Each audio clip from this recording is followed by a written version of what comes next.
গঙ্গারামপুর পুরসভার 15 নম্বর ওয়ার্ডে মহা সমারোহে বিশ্ব আদিবাসী দিবস পালন করা হলো। বিশ্ব আদিবাসী দিবস উদযাপন কমিটির উদ্যোগে অনিলা নন্দী স্মৃতি বিদ্যাপীঠ ময়দানে মর্যাদার সঙ্গে বিশ্ব আদিবাসী দিবস পালন করা হয়। এদিন অনুষ্ঠানের প্রথম পর্বে জাতীয় পতাকা উত্তোলন এবং সিধু কানু বিরসা মুন্ডার প্রতিকৃতিতে মাল্যদানের মাধ্যমে বিশ্ব আদিবাসী দিবসের সূচনা করা হয়।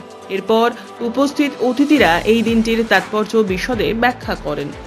বিশ্ব আদিবাসী দিবসকে কেন্দ্র করে গত দুদিন ধরে 32 দলের ফুটবল প্রতিযোগিতা অনুষ্ঠিত হয়। এদিন অনুষ্ঠানের দ্বিতীয় পর্বে সেই ফুটবল প্রতিযোগিতার সেমিফাইনাল ও ফাইনাল পর্যায়ের খেলা অনুষ্ঠিত হয়। এছাড়াও তীর নিক্ষেপ, দড়ি টানাটানি, কলসি দৌড়, হাড়ি ভাঙা প্রতিযোগিতায় আদিবাসী পুরুষ এবং মহিলারা অংশগ্রহণ করেন। অনুষ্ঠানের শেষ পর্বে আদিবাসী সাংস্কৃতিক অনুষ্ঠান পরিবেশিত হয়। এ বিষয়ে বিশ্ব আদিবাসী উদযাপন কমিটির অন্যতম উদ্যোক্তা সুকুমার হাঁসদা জানান, আজকে 9 আগস্ট বিশ্ব আদিবাসী দিবস বিশ্ব আজকে পালিত হচ্ছে, তার সাথে সাথে আমরা এখানেও পালন করছি। তো প্রথমে আমরা বিরসা মুন্ডা সিধু কানু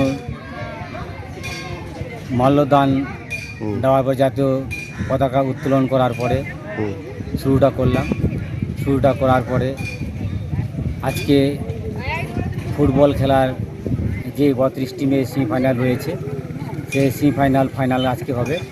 তার সাথে আজকে আদিবাসী মহিলাদের কলসি দৌড়, পুরুষদের তীর ধনুক নিক্ষেপ রয়েছে, আরও বিভিন্ন খেলা রয়েছে। আজকে এই খেলাগুলো হওয়ার পরে আমরা আজকের প্রোগ্রামটা শেষ করি। Bureau report, news today.